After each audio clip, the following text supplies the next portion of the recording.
Honorable members, Honorable Speaker,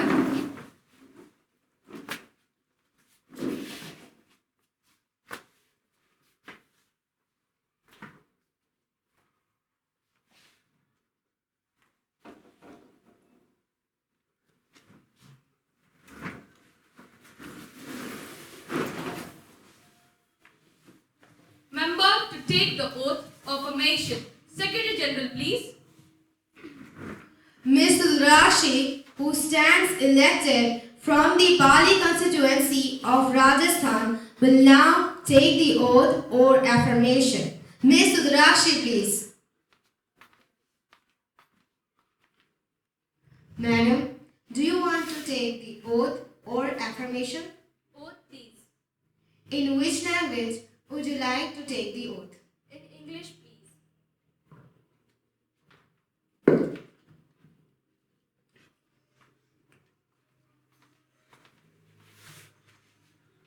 I, Ms. Rudrakshi, having been elected a member of the lower house of the parliament, do swear in the name of God that I will bear true faith and allegiance to the Constitution of India as belong as to breeze, and that I will faithfully discharge the duty upon which I am about to enter.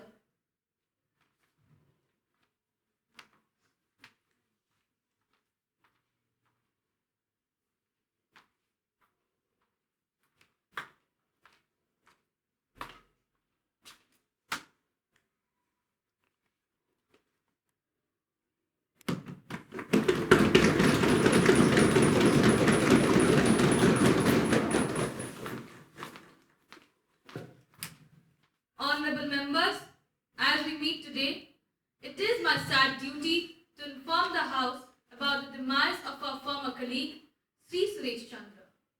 Sri Suresh Chandra was an agriculturist by profession and an active social worker. He worked in the rural areas, devoting his time and energy to the welfare of agricultural laborers and the uplift of the backward classes and downtrodden. He was the president of Mazdoor Sabha, Mirzapur, an able parliamentarian and an effective orator. He took keen interest in the proceedings of the House. He passed away at New Delhi on 30 June 2022 at the age of 35. Okay, Prime Minister, sir, please. Honorable Speaker, ma'am, I rise to pay my tributes to Sri Suresh Chandra, whose death has been deeply mourned by all. He was a young man who came from a family of freedom fighters and whose father had made a name for himself. He was with us to the very last moment. He seemed to be well and happy, and therefore the shock of his passing away was all the greater. He had a bright future before him. I would like to extend my deep condolences to his family.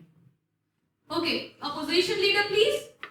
Honorable Speaker, ma'am, I associate myself with the tributes paid by you and the leader of the House. I had the privilege to work with Suresh Chandra as a colleague. He was a person who, because of his lovable nature, never annoyed anyone, always had a smiling face, and was a very open-hearted person. We have lost a very good social worker, political worker, and a public man in him. I would like to associate myself and my party in sending our condolences to the bereaved family. The House may stand in silence for a while to express our deep sorrow.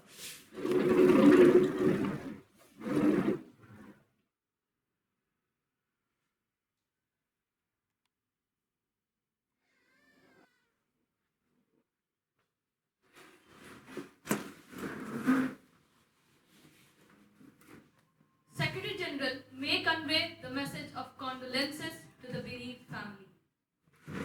Yes, ma'am, I will do that.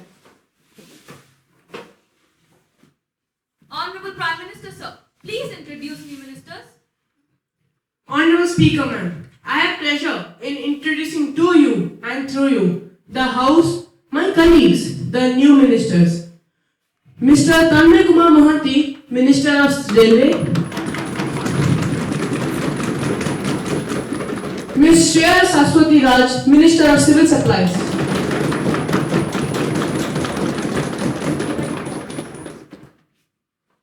Now, the question hour starts.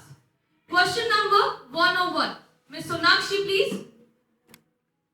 Honorable Speaker, ma'am, will the Minister of Communication be pleased to state whether a large number of complaints have been received by P&T Department from telephone subscribers regarding the misuse of facility by unscrupulous facility person?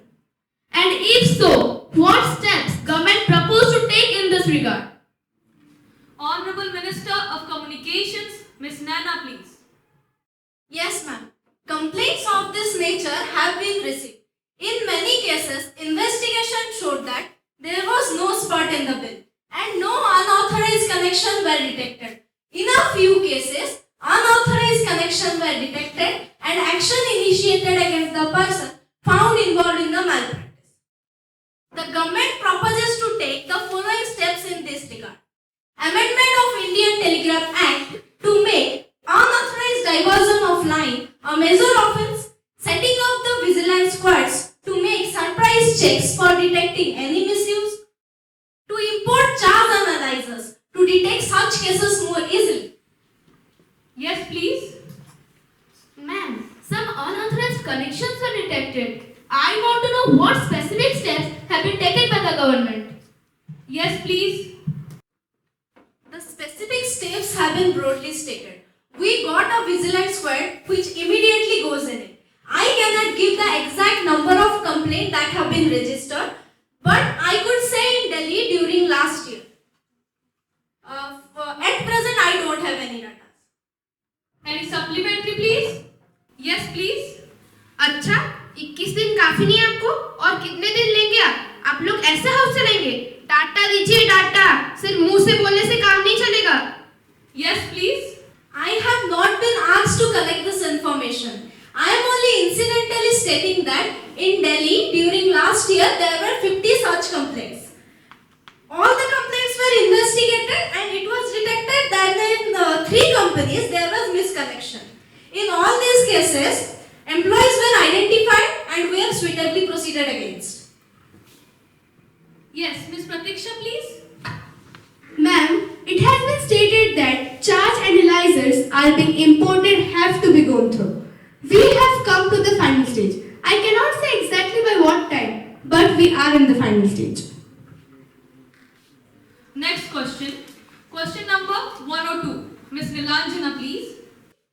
Honorable Speaker, ma'am, will the Minister of Energy be pleased to state whether the government have assessed the potential of power generating from tidal waves, and if so, the outcome of such assessment, the estimated cost of tidal power generation vis-a-vis to the conventional methods of thermal and hydroelectric power generation, whether the government have formulated any plan to set up the tidal power station in the Gulf of Kutch, and if so, such plans are to be kept in places like the Bay of Bengal, etc.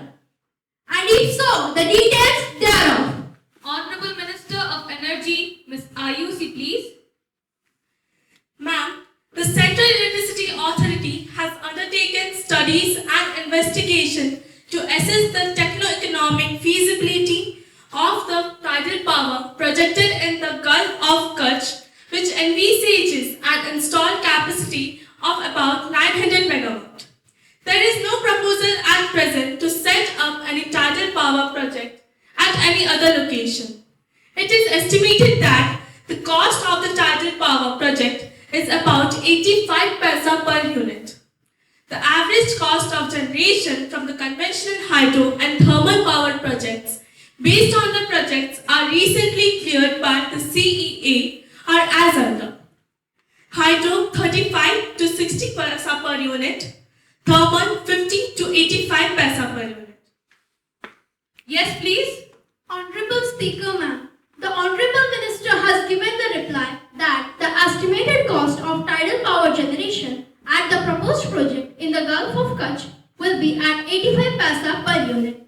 And in case of the hydro, the cost is 35 to 60 paisa per unit, and from the thermal, the cost is 50 to 85 paisa per unit. But I want to know, what is the estimated cost of tidal power generations from the wind and solar systems? Yes, please. Ma'am, as far as the wind is concerned, today the estimated cost is about 80 to 90 paisa and the solar at present. If we take in absolute terms, it is much costlier because we have not yet been able to tap the solar energy on the commercial basis, but experiments are being tried. Any supplementary, please? Yes, please. Ennapathilentu nantayentu kollalama Honorable Minister main utpatti 500 megawatt adhikarika mutyama marum nilakkai 30 million thangalai putya ulnatil urvakapata dollar utpade mulla maga point paludata mullam semika mutyama. Mr. Sriyas, please speak in Hindi or English so that the house can understand. Okay, ma'am. May I know from the Honorable Minister whether the power production can be increased by 500 megawatt and coal worth 30 million tons can be saved through full exploitation of new indigenously developed technology? Yes, please. Ma'am, I agree that using tidal energy, we will be able to save coal because at the coastal side particularly, it is very difficult to transport coal and the weight from the place where coal is available. That is why, if tidal energy, we have a project which will give us about 900 megawatt worth of power in the Kutch region by tidal waves.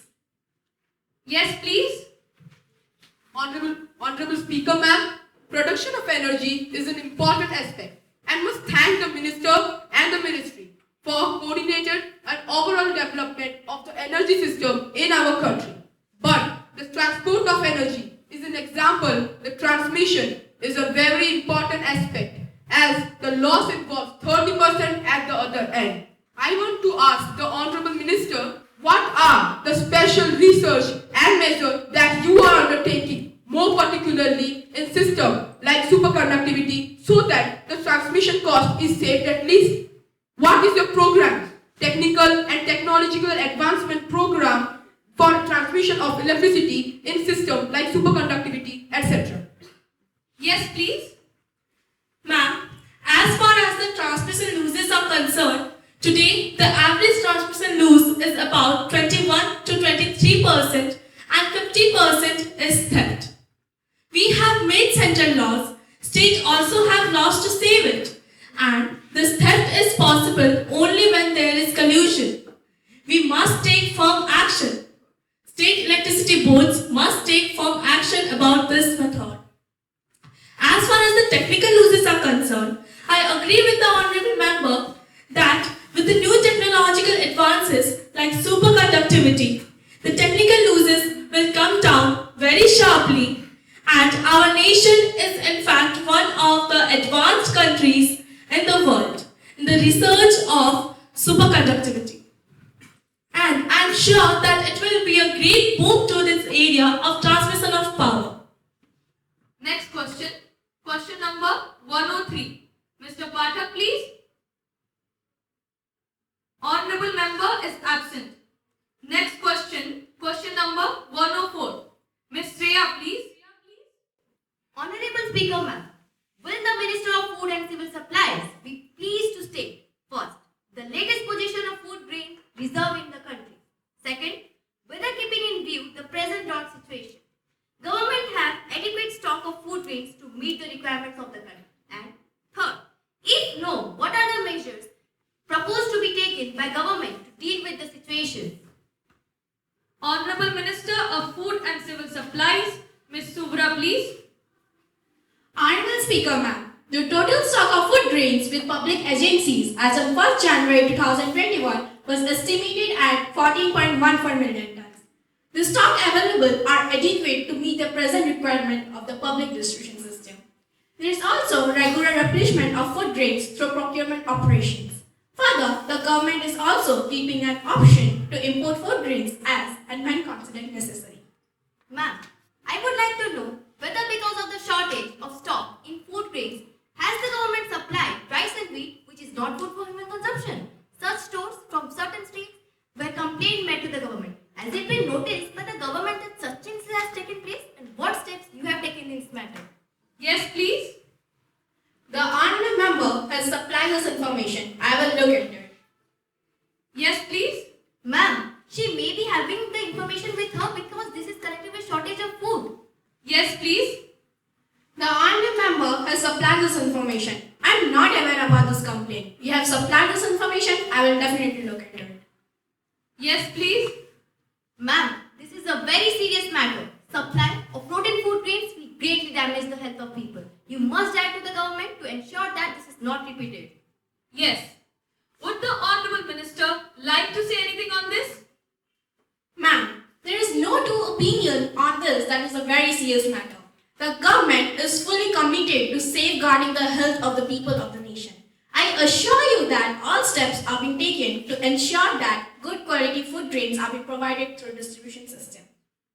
Next question. Question number 105. Mr. Himanshu, please.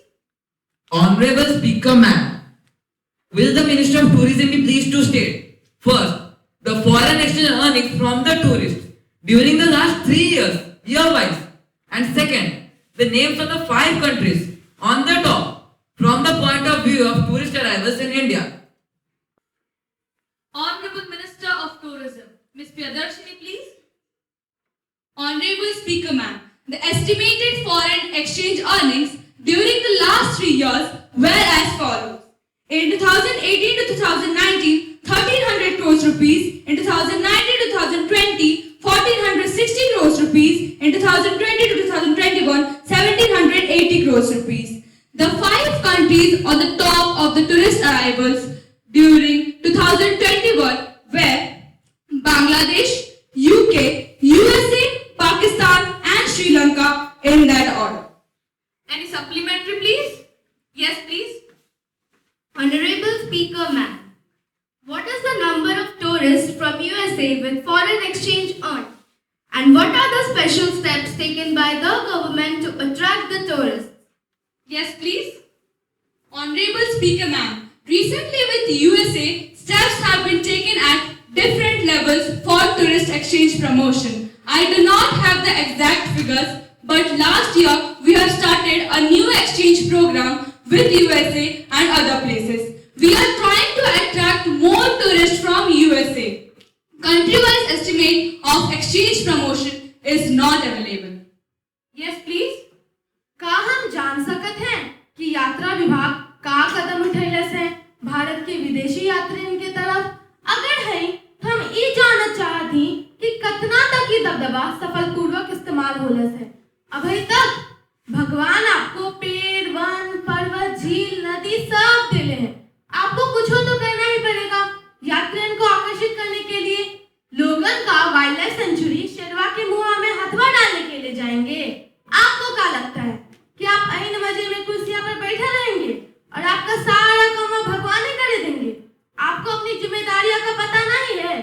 भगवान ने तो जंगल बना दिए, अब आप उस जंगलवा को आकर्षित बनवाने के लिए कुछ करेंगे या लोग जंगलवा में जानवरों के साथ नाच करने जाए? Yes, please. Ma'am, India has got the highest tourist potential in the world as we have got number of archaeological monuments. We have got the tourist facilities which have been created after the Ministry of 2019. We have got 18 overseas offices which provide the facilities to the tourists who come to India. We can compare the foreign exchange earning with that of handicrafts, whereas we are spending 75 rupees for earning of 100 rupees for handicrafts. We are spending only 7 rupees for earning of 100 rupees of tourism. That shows that tourism earns a lot for our country. Now, the question hour is over. Ma'am, No more supplementary, please. Honorable Speaker Ma'am, a serious breach of privilege has been committed by the leading newspaper of Delhi. While commenting on the recommendations of the Public Accounts Committee, the paper has attributed dishonest motives, and I am requesting you to allow me to raise a question on that matter now. Miss Padmaja, have you given the notice of it earlier? You may give a due notice along with a newspaper cutting, and I shall consider it. You cannot spring a surprise on me like this. Ma'am, I have already given a notice of it at 10 a.m. today. It will be examined when it will come to me. I shall consider it and let you know my decision. Now, papers to be laid. Secretary, please lay on the table a copy of bill as passed by the upper chamber. Ma'am, I lay on the table of the House the Illegal Migrants Determination by Tribunals Bill 2022 as passed by the upper chamber.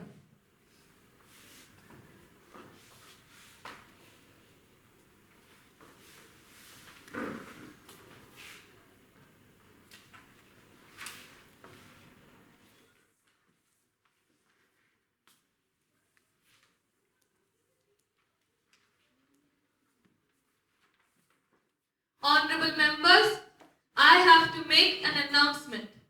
On my own behalf of the honorable members of the House, I have a great pleasure in extending our warm welcome to His Excellency, Mr. Rajnikant, Speaker of the Sri Lankan Parliament,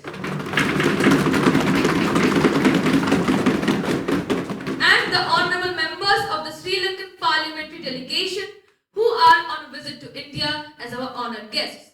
The other members of the delegation are Mr. Pravas and Ms. Chandrikant.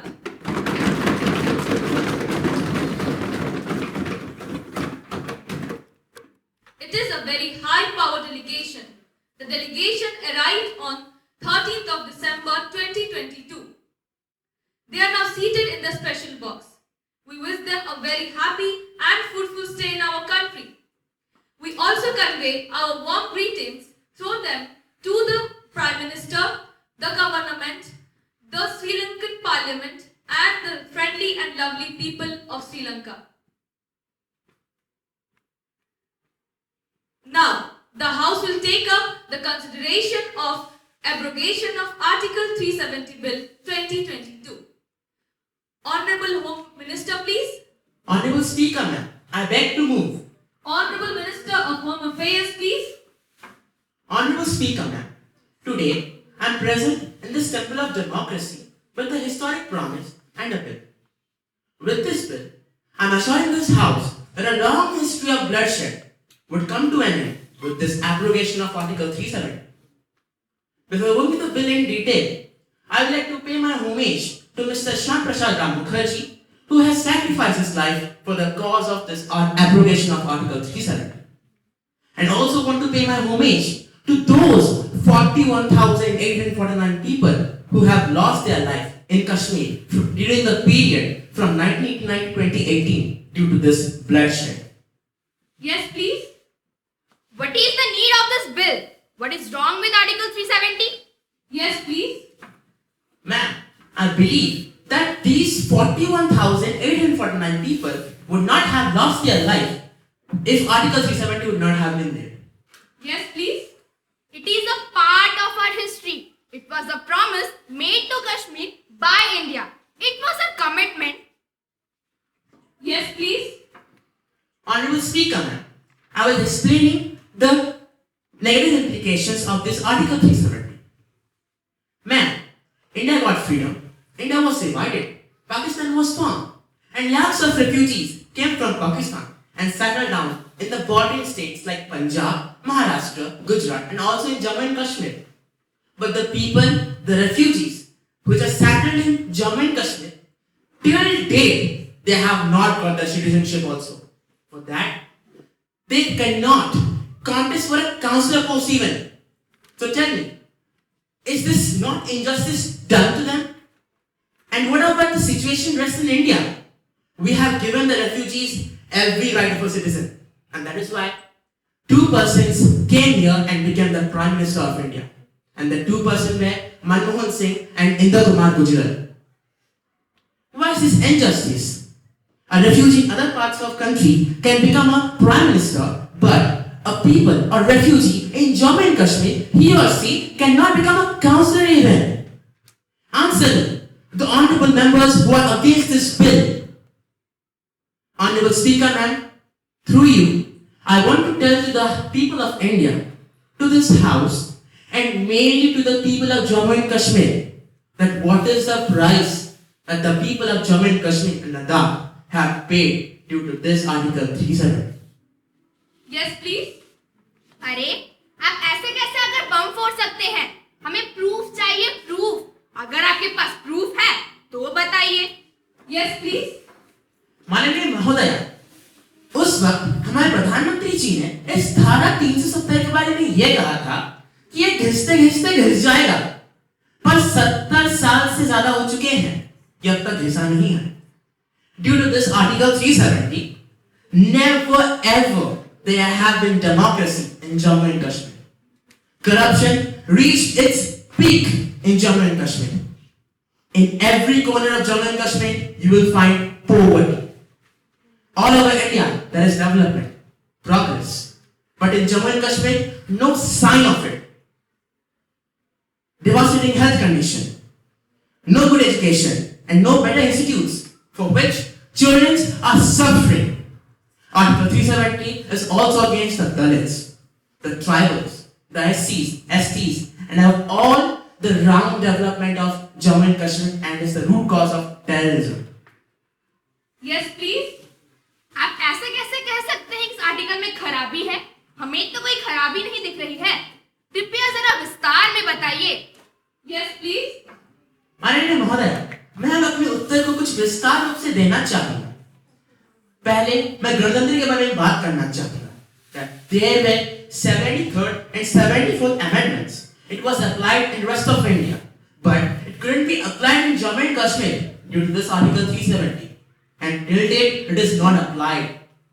Today or tomorrow, this House will pass this bill and these will automatically apply in Jammu and Kashmir. There was no Panchayat election due to this Article 370. With President's rule, Honorable Prime Minister conducted the Panchayat election and today around 40,000 Panch and Sarpanch are serving under every village. And they have been given rupees 3,300 crore for developmental work.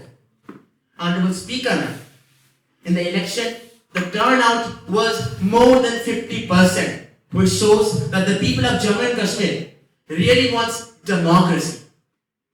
Yes, please. Why did you say that Jammu and Kashmir is struggling with poverty? Yes, please. Honorable Speaker, ma'am, I'm giving the House the facts. From 2004 to 2019, rupees 2,77,000 crore has been given to Jammu and Kashmir in addition to Prime Minister package. From 2011 to 2015, Indian government gave rupees 3,683 per head in rest of India. But 14,255 rupees was given in Jammu and Kashmir per head. Still, no progress. Because the agencies that can control corruption are not able to function in Jammu and Kashmir due to this Article 370. Now, I'm coming to the part of tourism. That Jammu and Kashmir and Ladakh are heaven on earth. Everything is there. The snow, the lakes, the beauty, the hills. But tourism is not flourishing there. Why? Because no hotel can build by the rich business companies in Jammu and Kashmir due to this Article 370. No industrial development, thus no employment, no progress, no development. Why? Health is suffering, really, due to this Article 370. From outside, neither the doctors nor any education. Right to education was given to every children till 14 years of age. Yes, please. In Schedule 1, Jammu and Kashmir is a state. Then, why to change its constitution? Why to abrogate Article 370 and 35A? Yes, please. Yes, a state, very good. But now, tell me that why the rules passed by the parliament is not applicable in Jammu and Kashmir. Marriage. Any girl getting married to any outsider other than the Jammu and Kashmir person would lose her rights. Why? Jammu and Kashmir is also a state like others. If we want to vaccinate the women and children, then we must abrogate this Article 370. It is against the Dalits, the tribals, the SCs, STs. No reservation for them. Why? Don't you think we need to uplift them? Now, the most important topic is terrorism. Terrorism is really misleading the youth. Pakistan is taking the advantage. Then why the youth is not suffering in other bordering states? Because they are not having Article 370s. There are other states sharing their borders with Pakistan and they are happy, peaceful because they do not have this article like 370. We want to change the system in Jammu and Kashmir. We want to change the situation. We want to give them the fundamental rights if we want to make Jammu and Kashmir an integral part of India. When it was made as a temporary provision. But till date, this temporary provision has not been changed. Honorable Speaker ma'am, through you, I want to tell the House that I am here with all the facts and data, so through any legal scrutiny, no one can call this bill illegal. Yes, please. But due to this article only, Jammu and Kashmir is a part of India. So it has its importance. Yes, please. Yes, I agree with that. But on 27th October 1947, Maharaja Hari Singh had signed up the Instruments of Accession Act. 370 was introduced in 1949. Thus, it had nothing to do with Jammu and Kashmir being a part of India. Yes, please. Why you have given Jammu and Kashmir the identity of a union territory, not a state? Yes, please. Honorable Speaker ma'am, we don't have any inhibition regarding declaring Jammu and Kashmir a state. But we are waiting for the peaceful condition, then we can. Yes, please. Are you planning to give POK to Pakistan? Please make it clear. Yes, please. माननीय महोदया, हमारी सरकार और हमारी प्रधानमंत्री ऐसा कभी नहीं कर सकती. Today also we have all the 24 seats in the Pak occupied Kashmir and our control over the region will also be stronger. Yes, please. Honorable Speaker ma'am, through you, I want to ask the Honorable Home Minister that when the case is there in UN, then how could you take a decision or pass a bill on it? And what is the status of POK? Yes, please. Honorable Speaker ma'am, in this bill, both POK and 370 are there. And on 1st January, the issue was in the UN Charter 35. On 28th January 1948, the UN set up, UNCIP was held. On 13th August 1948, the proposal of UNCIP was accepted by both Bharat and Pakistan. And the proposals were 3 in total. And the proposals, the second one was that the no one army will cross the other's borders. And because in 1965, Pakistan army crossed the borders and this proposal stayed cancelled. Thus, our parliament has got all the authority to have full control over Jammu and Kashmir. Honorable Speaker ma'am, to avoid terrorism from Jammu and Kashmir, it is necessary to abrogate Article 370. It is necessary because it is against the Dalits, the tribals, the SCs, STs, women, children, and have all the round development of Jammu and Kashmir.